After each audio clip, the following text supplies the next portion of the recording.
আজকে কোরআন শিক্ষার তৃতীয় ক্লাস নেবেন আমাদের মাহমুদ হোসেন। তো জি, শুরু করুন। আরবি অক্ষর যতগুলো আছে, ঠিক আছে, এগুলো মোটামুটি শুদ্ধ হ্যাঁ, উচ্চারণের সাথে শেষ হয়ে গিয়েছিল। এখন আমরা যুক্ত বর্ণ শিখবো, ঠিক আছে। মনে করেন বাংলায় আমরা যখন কোনো অক্ষর একা একা ভাবে লিখি তখন কিন্তু একটা চেহারা হ্যাঁ, থাকে। হ্যাঁ, এরপর যখন একটার সঙ্গে একটাকে জি, আমরা জি, মিলাই তখন এর চেহারাটা কিন্তু পাল্টে যায়। তো তেমন আরবি ও এমন, আপনি যদি ওই শুধুমাত্র সাধারণ একা একা যখন অক্ষর যেমন থাকে এইভাবে যদি মুখস্থ করেন, আর অন্য ওর যে আকৃতিগুলো এগুলো যদি মুখস্থ না করেন, তাহলে আপনি ভালো করে পড়তে পারবেন না কোরআন। জি, এই জন্য আর কি সবগুলো অক্ষরে যতগুলো সূরা হতে পারে, যতগুলো চেহারা হতে পারে, সবগুলো এখানে আব্দুল মুহসিন আল কাসিম হাফিজাহুল্লাহ দিয়েছেন। আহ, হ্যাঁ, শুরুতে আলিফ আলিফ সাধারণত শব্দের শুরুতে আলিফ আলিফ হ্যাঁ, ওইভাবে আসে না, একদম শুরুতে আসে না, শুরুতে এই হামজাই আসে, ঠিক আছে। হুম, আলিফটা সরাসরি শুরুতে আসে না, শব্দের পরে আসে। যেমন মনে করেন বায়ের সঙ্গে আলিফের যদি আলিফ যুক্ত হয় তো জি, বা উচ্চারণ হয়। আর আলিফটা যেমন দেখবেন কিছু কিছু শব্দ বাংলায় আছে যেগুলো শুরুতে আসে না, যেমন আপনার মনে করেন বাংলায় যে অনেশ্বর, এটা কিন্তু শুরুতে আসে না, হ্যাঁ, সবসময় মাঝেই আসে। এরকম জি, আলিফটা এরকম ভাবে যেগুলোকে আমরা আলিফ বলি আর কি, যার উপরে জবরের পেশ থাকে, ওইগুলো সাধারণত হামজাই হয়। এটা আলিফের জি, পরে যখন কোনো হরকত আসে তখন এটা হামজা হয়ে যায়। যাই হোক, এরপর আলিফ যখন যুক্ত হয় তখন দুটো চিহ্ন দিয়েছে আর কি, এরকম খাড়াই থাকে আর কি যুক্ত হওয়ার সময়। আলিফটা সাধারণত আমরা চিনতে পারবো যখন দেখবো যে আহ, খালি একটা, মনে করেন সোজা একটা চিহ্ন আছে শুরুতে, বা মাঝে, শুরুতে হবে না শেষেও আলিফ হবে না, মাঝেই, অর্থাৎ দুটো শব্দের মাঝে আসবে, না হলে আমরা বলে দিই আমাদের প্রথম দুইটি ক্লাস, এর আগে কিন্তু দুটি ক্লাস হয়েছে অলরেডি। এই দুটি ক্লাস আপনারা পাবেন আমাদের সালাফি দাওয়া প্ল্যাটফর্ম ইউটিউব চ্যানেলে। সেখানে প্রথম দুইটি ক্লাস রয়েছে, আপনারা প্রথম দুটি ক্লাস করে আসতে পারেন। হ্যাঁ, কেউ যদি যুক্ত হতে চান, যুক্ত হওয়ার লিঙ্ক কমেন্টে দেওয়া আছে, যুক্ত হতে পারেন, সমস্যা নেই। আমরা আলিফ নিয়েই কথা বলছিলাম। আলিফ সরাসরি প্রথমে আলিফ আসে না, আলিফ কোনো একটা শব্দের সাথে যুক্ত হয়ে তার পরে আসে, এবং আলিফ আসার পরে যদি আরো একটা অক্ষর আসে তো সেইটা একটু স্পেস রেখে তারপরে আসে। এখানে উদাহরণ যতটুকু দেওয়া হয়েছে, ভাইয়ের এই মাউসটা এখানে দ্বিতীয় নাম্বার আলিফে। হ্যাঁ, এটা হ্যাঁ হ্যাঁ, এটা হ্যাঁ। তো দেখা যাচ্ছে যে বুবু যে চিহ্নটুকু আছে না, ওইটুকু হলো আলিফ। এর আগে যে ব্ল্যাক চিহ্ন আছে, এখানে নতুন কোনো অক্ষর যুক্ত হবে। এখানে এখানে বা, সা, জিম, যে যা হোক যে কোনো অক্ষর যুক্ত হবে, তো আলিফটা সবসময় পরে আসবে, শেষে। দেখেন শুরুতে কিন্তু হ্যাঁ, আলিফ দেওয়া হয়নি, অর্থাৎ শুরুতে আলিফ আসে না। আলিফ একটা শব্দের সাথে যুক্ত হয় এবং দুই নম্বরে যুক্ত হয়, যেরকম আমি অনেশ্বরের কথা বলছিলাম, ওই যে বাংলা লিখতে গেলে বা হ্যাঁ, হ্যাঁ, মটা, ওইটাও কিন্তু শুরুতে আসে না, ব্যাঙের বানান বা বাংলার বানান, ঠিক আছে। এই জি, আলিফটাও এমন একটা অক্ষর যেটা শুরুতে যুক্ত হয় না। এটা হলো একটা অক্ষর শুরুতে, কোনো হরফ, আরবি হরফ বা অক্ষর শুরুতে আসে, তার সঙ্গে যুক্ত হয়, এবং যুক্ত হওয়ার পরে কোনো অক্ষর যখন আসবে এর আগে একটু স্পেস থাকবে। জি, যে আমার কথা কি বুঝতে কোনো সমস্যা হয়েছে, মানে যেটা বললাম? না, না, সমস্যা আর নেই। আপনি তো ধরেন ভাই একটু আপনি তো এই বিষয়ে আপনার একটু ধারণা আছে বলে আমি আপনি এটা এই এই ইসের মনে করেন এখানে যদি একটু আমি লিখে দিতে পারতাম, ওই মনে করেন এই যে ইসের মতো, ওই যে নোটের মতো, ওই যে নোটে করে হ্যাঁ, না। নোটে মানে এখানে লেখার অপশন নাই, আমি খুঁজে পাচ্ছি না। আচ্ছা, যাই হোক, সমস্যা নাই জি এখানে। জি। বলতে তো শেষে আলিফ শুরুতেও আসে না, একদম সরাসরি শেষেও আসে না, এটা তো মাঝে, বোঝা গিয়েছে মনে হয়। জি জি, মাঝে আসে এবং যুক্ত হয়, এবং আহ, যুক্ত হয় ঠিকই, কিন্তু এর আলিফের সাথে আবার পরে কোনো অক্ষর যুক্ত হতে পারবে না, একটু স্পেস জি থাকবেই।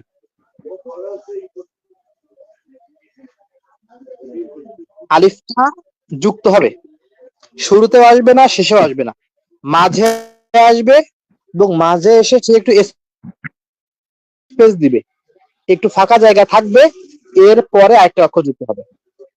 জি, এরপরে আমরা বাতে আসি। বা এমন একটা হরফ, তো মনে করেন এই বা দিয়েই কিন্তু কোরআন শুরু না।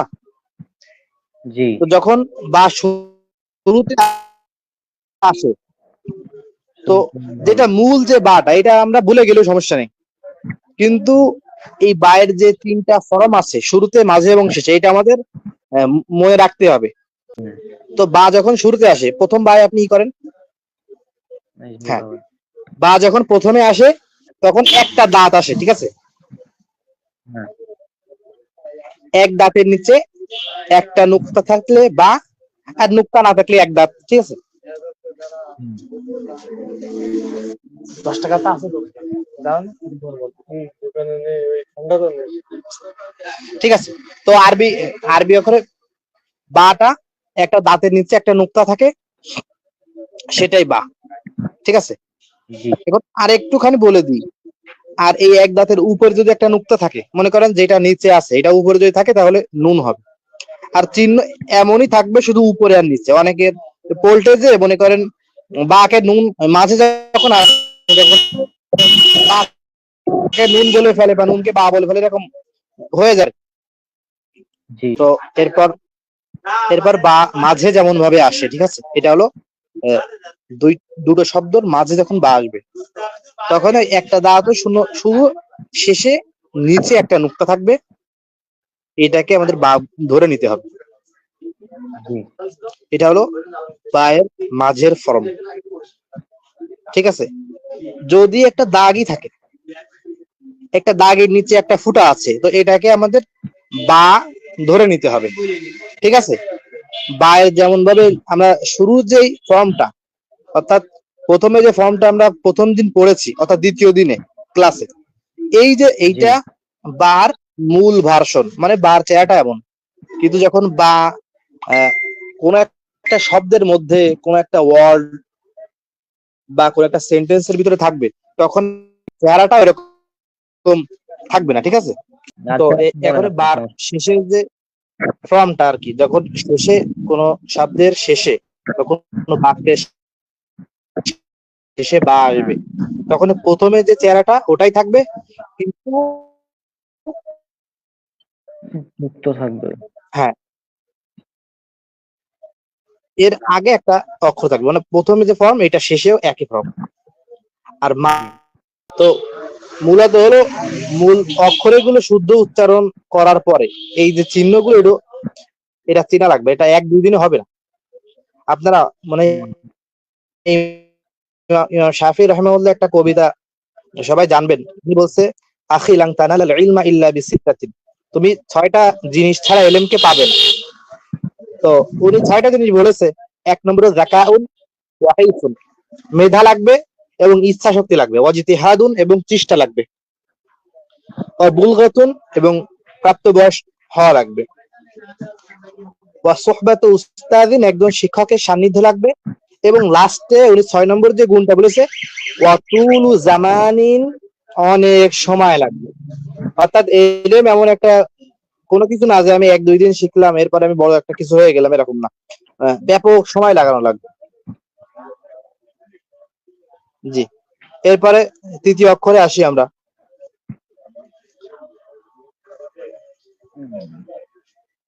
জি ভাই, হ্যাঁ, বাটা তো তিনটা চেয়ার আমরা দেখতেই পারছি আর কি শুরুতে। জি আর এটা হচ্ছে, তবে দুটা নোক্তা থাকবে, দুটা নোক্তা। জি জি। জি জি জি।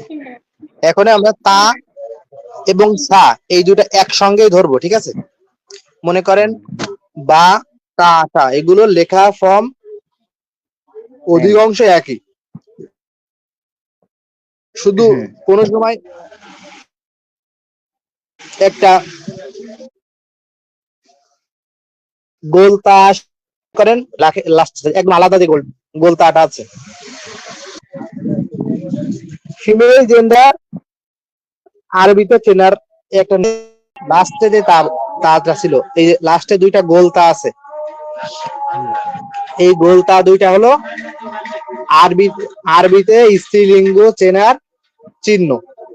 যখন কোন একটা আরবি শব্দে আপনারা এই গোলতা পাবেন, তখনই মনে করবেন এইটা পুরুষ লিঙ্গ না স্ত্রীলিঙ্গ, ঠিক আছে? আরো একটা জিনিস বলা দরকার যে আমাদের বাংলাদেশে এরকম কিলিপ লিঙ্গ আছে না, মনে করেন স্ত্রীলিঙ্গ এবং পুরুষলিঙ্গের মাঝখানে একটা লিঙ্গ, এরকম কোন লিঙ্গ জি। আরবি ভাষায় পাওয়া যায় না। আরবিতে হয় পুরুষ হবে, না হলে মহিলা হবে। জি। তো তার সম্পর্কে যে কথাটা বলছি, রনক ভাই, এটা আপনি কি রিপিট করতে পারবেন? হ্যাঁ, তার মধ্যে এই যে আমরা শেষে গোলতাটা দিচ্ছি, হ্যাঁ, এটা যদি আসে সাধারণত তাহলে স্ত্রীলিঙ্গ হবে। জি জি জি। মনে করেন হ্যাঁ। রাসূল সাল্লাল্লাহু আলাইহি সাল্লামের স্ত্রীদের নাম যতগুলো আছে, অধিকাংশ ক্ষেত্রে খাদিজা রাদিয়াল্লাহু আনহা এটা ছিল হলো খাদিজাতু, ঠিক আছে? গোলতা ছিল। হ্যাঁ। এখানে আমরা থেমেছি বলে গোলতায় যখন থামা হয়, তাহলে গোলতাটা হা হয়ে যায়, ঠিক আছে? বড় হা হয়ে যায়। তো আচ্ছা। খাদিজাতু থেমেছি বলে কি হয়ে গেছে খাদিজা। এরপরে ফাতেমাতু, হ্যাঁ। রাসূল সাল্লাল্লাহু আলাইহি সাল্লামের স্ত্রী। ফাতেমাতু যখন থামবে তখন কি হয়ে যাবে ফাতেমা। তো এগুলো সব স্ত্রীলিঙ্গের চিহ্ন বা নিদর্শন, আচ্ছা। ঠিক আছে? জি। এখন আমরা এক দাঁত মনে করেন বা তা এবং সা, যখন এক দাঁতের উপরে দুই নুক্তা থাকবে, এক দাঁত, এই সবগুলো কিন্তু এক দাঁত, ঠিক আছে? এক দাঁতের উপরে দুই নুক্তা থাকলে তা, আর নুক্তা যখন থাকবে না তখন সেটা আবার এক দাঁত হয়ে যাবে। এক হ্যাঁ। দাঁতের নিচে দুই নুক্তা তার ক্ষেত্রে হ্যাঁ। বা তা তা তা এবং সার একসঙ্গে আলোচনা করছিলাম। হ্যাঁ। তো যদি একটা দাঁত থাকে, এই যে দেখছেন না একটা দাঁতের মতো যে চিহ্নটা, ওর উপরে যদি মনে করেন আমাদের আপনি অক্ষরের যে মূল চেহারাটা, প্রথম যে চেহারাটা আমরা চিনেছি, এটা হলো মূল চেহারা, এটা আমরা একদম ভুলে যাই, এটা আমার দরকার নেই চেনার। আমরা যদি শব্দের ভিতরে এই অক্ষরটা না চিনতে পারি, তো মূল চিনে আমাদের কোনো লাভ নেই, ঠিক আছে? তো যদি জি। এক দাঁতের উপরে আমরা দুটো দুটো নুক্তা পাই, একটা দাঁতের উপরে দুইটা নুক্তা, তাহলে এটা তা হবে, ঠিক আছে? আর যদি তিনটা নুক্তা পাই তাহলে এটা ফা হবে, ঠিক আছে? ওয়াইফাই শুধু ডিস্টার্ব দিচ্ছে মাঝে মাঝে। আচ্ছা। যাই হোক, আমার আমার জামাতেরও বাকি আছে আর 6 মিনিট, 8টায় জামাতের। আপনি তো মনে করেন শুদ্ধ উচ্চারণে শিখে গেছেন, আপনি কি এগুলো কন্টিনিউ করে দিতে পারবেন সবাইকে? অক্ষর চিনার যে নিদর্শন, আচ্ছা। এগুলো তো আর আপনারা সহি লাগতেছে না, ঠিক আছে? এটা আপনি কন্টিনিউ করে আমি দিতে একবার পারবেন না ইনশাআল্লাহ? আচ্ছা, আমি একবার ধরে আপনি শুনে দেখেন, মানে যেগুলো একটু কঠিন উচ্চারণ। হ্যাঁ। সা। ঠিক আছে। জি জি জি। সা। হ্যাঁ স্যার, তাহলে এই টেনে যে বলবেন সবগুলো। তা হ্যাঁ, হ্যাঁ, এরা হ্যাঁ, হলো শুরুর সা, ঠিক আছে? হ্যাঁ। আর এটা যখন মধ্যে, শুরুতে আর সা এটা শেষ। আসবে তার এই শেপ থাকবে হ্যাঁ, শেষে, আর মাঝেরটা হলো একটা তিনটা নুক্তাই থাকবে সাধারণত। হ্যাঁ, আপনি হ্যাঁ। আলিফ বাদে সবগুলোকে টেনে টেনে বলবেন। আচ্ছা। আর শুদ্ধ উচ্চারণের ক্লাস আমাদের দেওয়া আছে, ওটা বলে দেবো যে আপনারা সেটা দেখে শিখে নিতে পারেন। হ্যাঁ, সমস্যা নাই। জি যদি জি। আমার ভুল টুল কিন্তু হয়। বাংলা উচ্চারণটা আপনি ক্লাসে অন করবেন না, ঠিক আছে? আজকে আপনি শেষ করবেন কিন্তু এই যে মনে আচ্ছা। করেন এই যে যুক্ত বর্ণগুলো, এগুলো আজকে শেষ করবেন। হ্যাঁ। জি ঠিক আছে, আমরা কালকে থেকেই আপনার ওই হারাকাত অর্থাৎ জবরদের পেশের মাস বা অনুশীলন শুরু করবে ইনশাআল্লাহ। জি আপনার ইনশাল্লাহ। তো আলহামদুলিল্লাহ উচ্চারণ ভঙ্গি অক্ষরের যে উচ্চারণ এগুলো কিন্তু মেন, ঠিক আছে। জি জি। তো এগুলো তো আলহামদুলিল্লাহ আমরা শেপে চলে আইছে একটা। হ্যাঁ, ঠিক আছে, তাহলে আমি কিন্তু বিদায় নিলাম, আমার জামাতের টাইম হয়ে গেছে। আপনি এটা কিন্তু শেষ করে তাই কি করবেন ভাই? জামাত অবশ্য 8-26 আচ্ছা। জি, আসসালামু আলাইকুম রহমতুল্লাহ। এটা হচ্ছে আলিফ। হ্যাঁ, এটা সাধারণত শব্দের শুরুতে আসবে না, যুক্ত হয়ে আসবে এবং এটা মাঝে আপনার এই যে এভাবে আসবে এটা, এবং শেষে প্রায় এভাবে আসবে। হ্যাঁ, তারপর আপনার যে বর্ণটি দেখতে পাচ্ছেন, হ্যাঁ, এই যে একটি দাগ, এর নিচে একটি নোক্তা থাকবে, এটা হচ্ছে বা। হ্যাঁ, আর এ বা যদি মাঝে থাকে এরকম আসবে, মানে শেষে থাকলে এভাবে আসবে। হ্যাঁ, আমাদের এক বিষয়টা খেয়াল রাখতে হবে, সেটা হচ্ছে যে আমাদের এই যে প্রথমে যেগুলো আমরা মেইন চিহ্ন, হ্যাঁ, এগুলা মানে চিহ্নের কোনো প্রয়োজন নাই বলতে গেলে। হ্যাঁ, জাস্ট যেহেতু কোরআনের ভিতরে এভাবে আসবে, সুতরাং আমাদের এগুলোকেই চিনতে হবে। হ্যাঁ, তো সেটা হচ্ছে যে এটা হচ্ছে বা, হ্যাঁ, তারপরেরটা তা, এবং তারপরেরটা সা। হ্যাঁ, এই তিনটা কিন্তু সেম। দেখুন,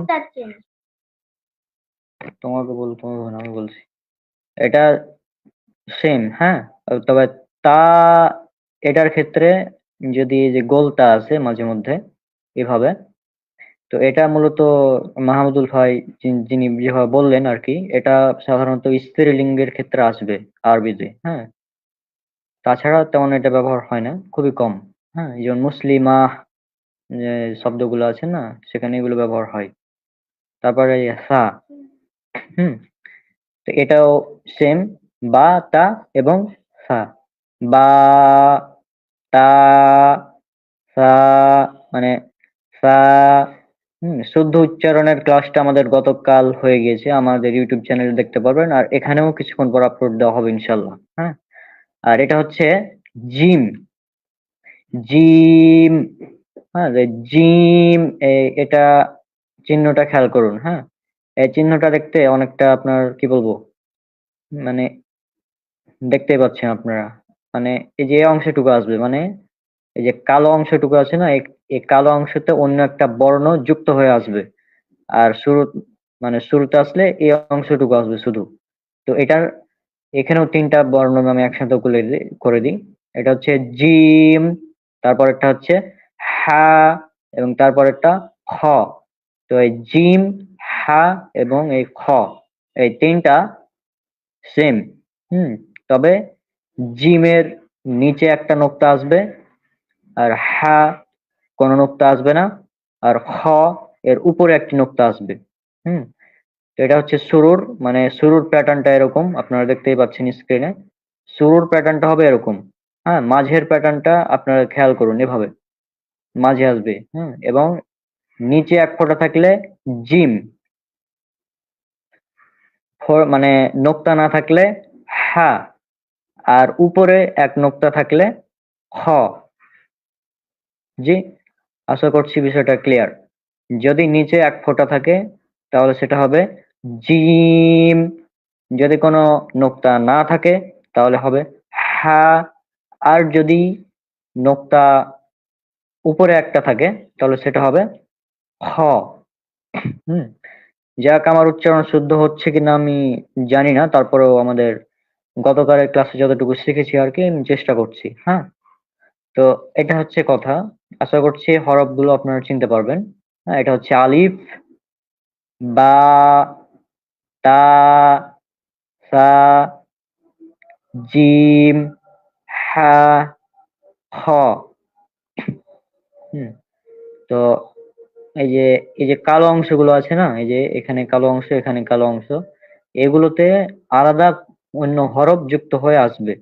তো আমাদের মাঝেরটা দেখে চিনতে হবে যে এটা হচ্ছে হা, উপরে একটা থাকলে খ, আর নিচে একটা থাকলে সেটা হবে জিম।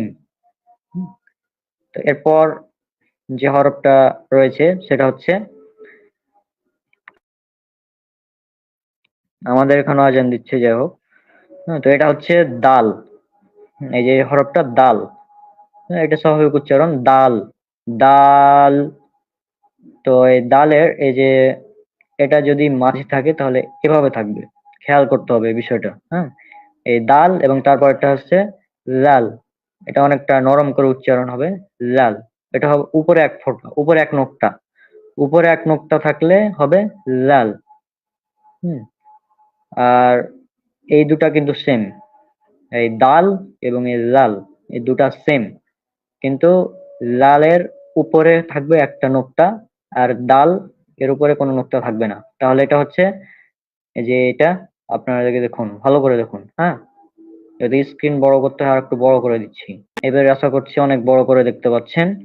এটা হচ্ছে দাল আর এটা হচ্ছে লাল, লাল, লাল। হ্যাঁ, লাল। হুম, এগুলোকে টেনে টেনে পড়তে হবে প্রথমে, সাধারণভাবে পড়লে। হ্যাঁ, আর হরকত যখন চলে আসবে তখন দা মানে স্বাভাবিক হয়ে যাবে। এটা হচ্ছে উপরে এক নোক্তা।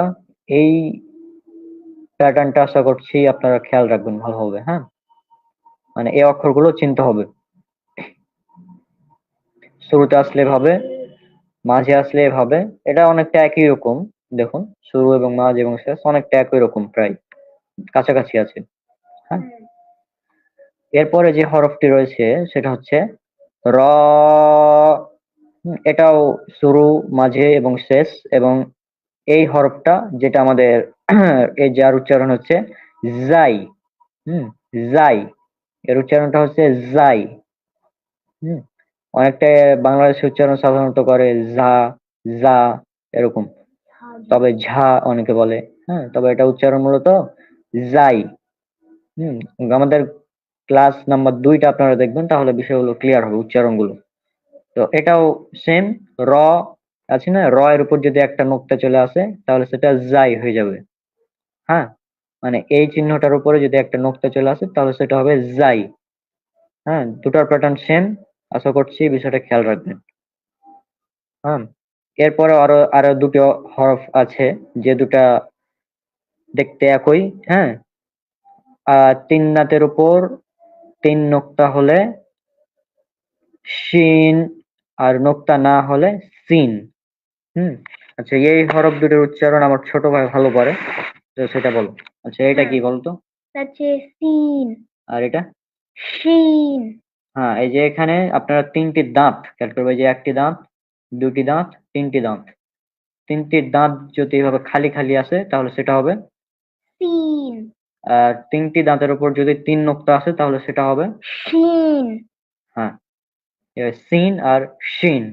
এই উচ্চারণটা আমার কিছুটা প্রবলেম হয়। হ্যাঁ,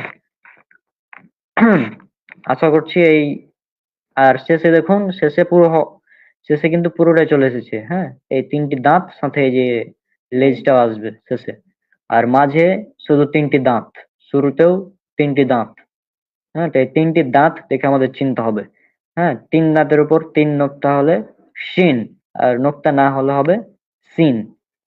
সিন আর শিন, সিন, শিন, সিন, শিন। হুম, এই উচ্চারণটা আমার প্রবলেম হয়, আপনারা গতকালের ক্লাসটি দেখে নিবেন, ইনশাল্লাহ ক্লিয়ার হবে। তারপরে আরো দুইটি হরফে আসবো আমরা। এই দুটি হরফ অনেকটা কঠিন হরফ। হ্যাঁ, চিহ্নগুলো আপনারা খেয়াল করুন, এই যে এভাবে আসবে। হ্যাঁ, দুটাই সেম। একটা হচ্ছে ফদ এবং আরেকটা বদ, বদ। হুম, যাক, এই হরফটি নিয়ে অনেক ঝামেলা আছে। কেউ কেউ লদ বলে, অনেকে দ, মানে দাল এবং মানে কি বলবো, দাই। দাল, দাল এবং এই জ আছে না, দাল এবং জ এর কাছাকাছি এই উচ্চারণটা হবে। মূলত এটা উচ্চারণ দদ। হ্যাঁ, গতকালের ক্লাসটা আপনারা দেখবেন। হ্যাঁ, বারবার বলছি, গতকালের ক্লাসটা দেখবেন, তাহলে আপনার উচ্চারণটা একদম ক্লিয়ার হবে। আজকের ক্লাস শুধু এই হরফ চিহ্না, মানে হরফগুলো চিহ্নিত করার জন্য। তো শুরুতে আসলে এভাবে আসবে, আর উপরে একটি নোক্তা হলে, এটা মূলত আপনার খেয়াল করছেন, এটা এভাবে হবে। একটি নোক্তা হলে বদ, আর নোক্তা না হলে ফদ। এই ফদ, এটা মোটা হরফ। আর এই সদের যদি উপরে জবর আছে তাহলে উচ্চারণ কিন্তু আকার হবে না।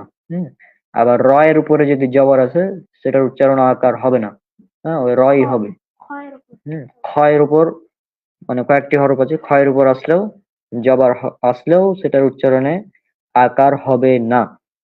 হ্যাঁ, তো এই যে এটা হচ্ছে ফদ এবং বদ, এই দুটি হরফ আপনারা ভালোভাবে উচ্চারণ শিখে নেবেন। আর এই হরফগুলো মানে আমি জাস্ট এই চিহ্নগুলো দেখিয়ে দিচ্ছি।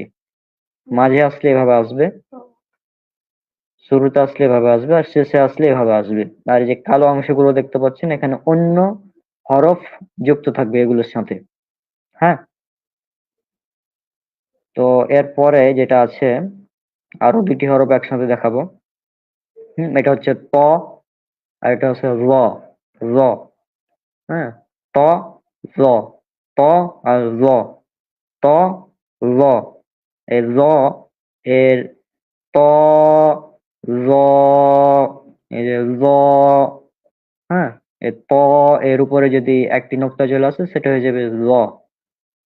হ্যাঁ, আর এই চিহ্ন 3 জায়গায় সেম থাকবে, প্রায় একই রকম থাকবে, চিনতে সমস্যা হবে না ইনশাআল্লাহ। হ্যাঁ, আর উপরের যে দুটি হরফ বললাম এটা হচ্ছে ফদ, আর এটা বদ। হ্যাঁ,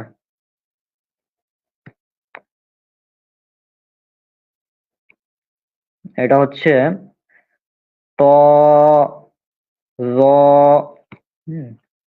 উচ্চারণের জন্য আপনারা গতকালের ক্লাসটি দেখবেন, আজকে শুধু হরফ গুলো মানে চিহ্নিতকরণের জন্য ক্লাস। হ্যাঁ, তো এটা হচ্ছে শুরুতে, মাঝে এবং শেষে একই রকম থাকবে, কোনো পরিবর্তন নাই। খেয়াল করছেন আপনারা?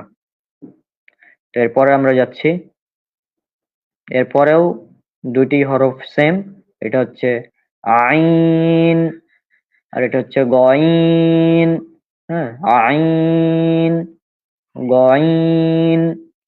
আর আইনের এই মাঝে এভাবে থাকবে, দেখুন, খেয়াল করুন।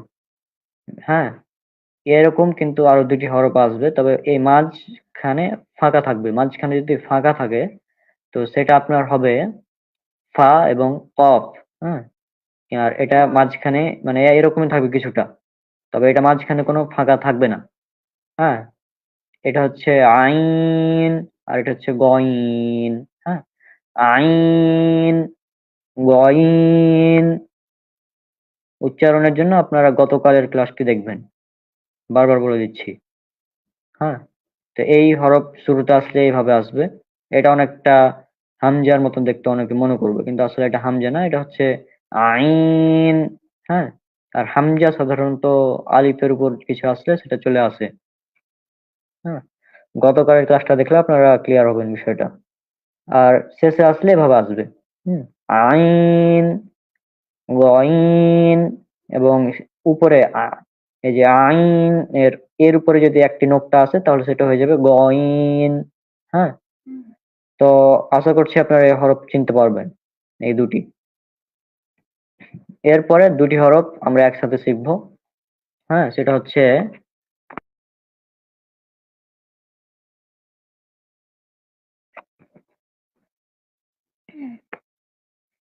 তো এখানে আরো দুটি হরফ আছে, এটা হচ্ছে ফা আর এটা হচ্ছে কফ। ফা আর কফ দুটাই একই, সেম। হুম, তো এই যে আপনারা স্ক্রিনে যে হরফ দুটি দেখতে পাচ্ছেন, এটা এই যে আমি যে একটা বললাম, হ্যাঁ, এই যে এরকমই আসবে। এই যে দেখুন, এই যে এই দুটি দেখুন, দেখতে অনেকটা সেম না? অনেকটা কিন্তু সেম, কিন্তু এটা হচ্ছে আইন, এটা হচ্ছে গইন, যেহেতু উপরে এক নোক্তা, আর নোক্তা না থাকলে আইন।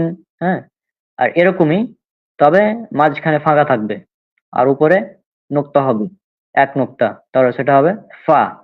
ফা, হুম, ফা। আর এটা হচ্ছে আপনারা দেখতে পাচ্ছেন এই সেম ফা এর মতোই, শুধু উপরে দুইটি নোক্তা হবে। ফা এর মতোই উপরে দুটি নোক্তা, শুরুতে থাকলে এভাবে, মাঝে থাকলে এভাবে, শেষে থাকলে এভাবে। হ্যাঁ, আর ফা এর মতোই এটা হচ্ছে কফ। কফ, কফ। উচ্চারণের জন্য আপনারা গতকালের ক্লাসটি দেখে নেবেন, ক্লাস নাম্বার 2। হ্যাঁ, আশা করছি এই দুটি হরফ চিন্তা আপনাদের কোনো সমস্যা হবে না। এটা হচ্ছে ফা, আর এটা হচ্ছে কফ। শুরুতে থাকলে এভাবে, মাঝে থাকলে এভাবে, শেষে থাকলে এভাবে আসবে। হুম, আশা করছি বিষয়টা আপনারা বুঝতে পারবেন। এরপর যেটা আছে, এই যে এইটা হচ্ছে মূল। হ্যাঁ, এই যে কাফ, হ্যাঁ, এই যে কাফ আছে না, এই কাফের মাঝের যে এসটা দেখতে পাচ্ছেন, এই যে মাঝের এসটা কে যদি জুম করেন বা তাহলে কিন্তু এই যে এটা, এটা হচ্ছে কাফ। হুম, কফ, কফ আর কাফ দুটি কিন্তু আলাদা। হ্যাঁ, এখন কফ এ জবর যদি দেন, কফ এ জবর, কিন্তু কা হবে না, ওটা কই হবে। কিন্তু যদি কাফে আবার জবর দেওয়া যায় সেটা হবে কা। একটা উদাহরণ দিই, কফ দিয়ে আছে আপনার কলব, কলব। হ্যাঁ, কলব মানে হচ্ছে আপনার অন্তর। আর হৃদয়। কালব, হ্যাঁ, এই যে কালব যদি দেন কাফ, কালব, কালব মানে হচ্ছে কুত্তা। তাহলে যদি আপনি কফের উপরে কা উচ্চারণ করিয়ে এভাবে বলেন, যদি কালব বলেন তাহলে সেটা হয়ে যাবে কুত্তা হয়ে যাবে। হ্যাঁ, কিন্তু মূলত সেটা হবে কলব। হ্যাঁ, কফ আর কাফ। তাই এই উচ্চারণে অনেকে আছে যে কফের উপর জবর দিয়ে আকার পড়ে। তো আশা করছি বিষয়টা খেয়াল রাখবেন। বেশ কয়েকটি হরফ সেটা আমাদের মাহমুদুল হাসান ভাই আগামী কালের কাছে ইনশাল্লাহ ক্লিয়ার করে দিবেন কোন কোন হরফে জবর আসলে আকার হবে না। তো এই কফ আর এটা হচ্ছে কাফ। কাফ। কাফের এই যে মাঝের এসটা খেয়াল রাখবেন তাহলে হবে।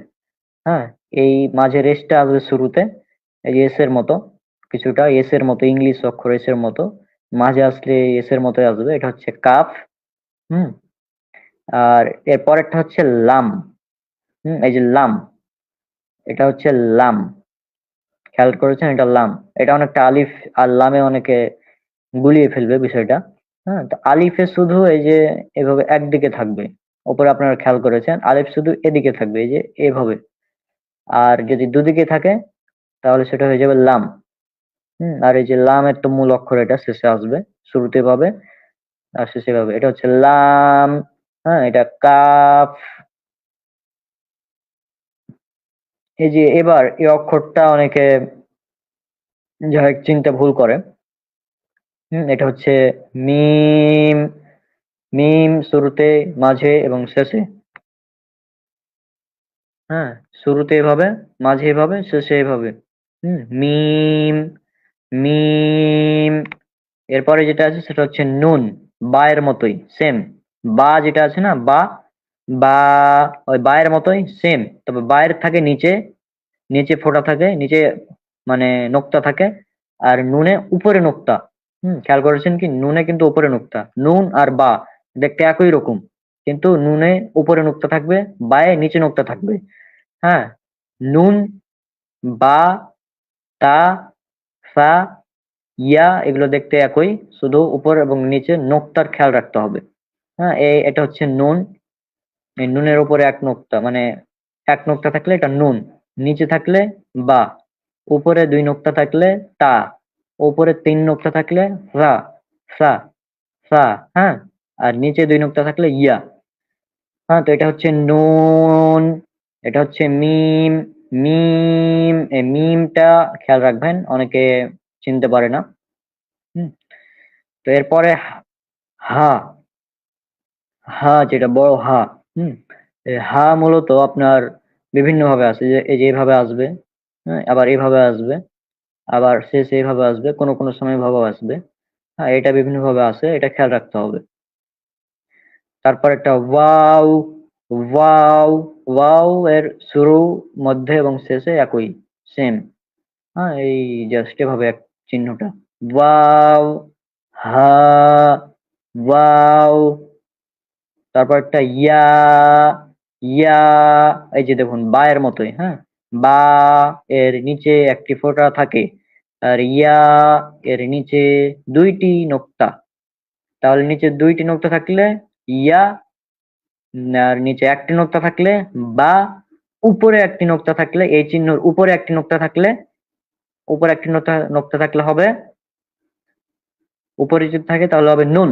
হ্যাঁ, আর উপরে যদি 2 নোক্তা থাকে তাহলে হবে তা, উপরে 3 নোক্তা থাকলে হবে সা, সা, সা। হুম, তা আশা করছি আপনারা বুঝতে পারছেন।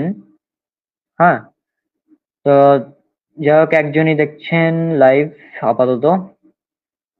তো আশা করছি আপনারা এই মানে চিহ্নগুলা বুঝতে পারবেন। হ্যাঁ, আমি জাস্ট এবার আরো একবার রিপিট করে ক্লাস শেষ করে দিব। হ্যাঁ, 8:16 বেজে গিয়েছে, একদম শেষ থেকে শুরুতে যাব। হ্যাঁ, তো এটা হচ্ছে, দেখুন আপনারা এই চিহ্নটা, এই যে এই চিহ্নটা ভালোভাবে খেয়াল করুন, এই চিহ্ন। হ্যাঁ, এটা হচ্ছে ইয়া, ইয়া। তারপর একটা ওয়াও, ওয়াও, ওয়াও। ইয়া, ইয়া, ইয়া। ওয়াও, ওয়াও, ওয়াও। হুম, হা, হা, হা, হা। নুন, নুন, নুন। মিম, মিম, মিম। লাম, লাম, লাম। কাফ, কাফ, কাফ। কফ, কফ, কফ। ফা, ফা, ফা।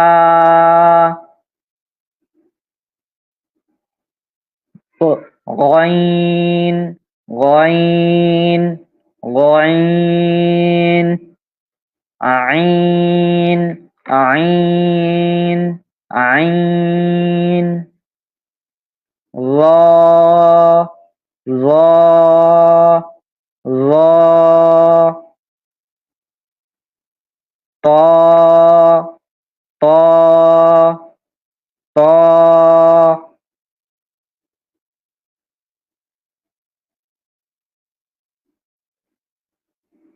ضاد، ضاد، ضاد، ضاد، ضاد، ضاد.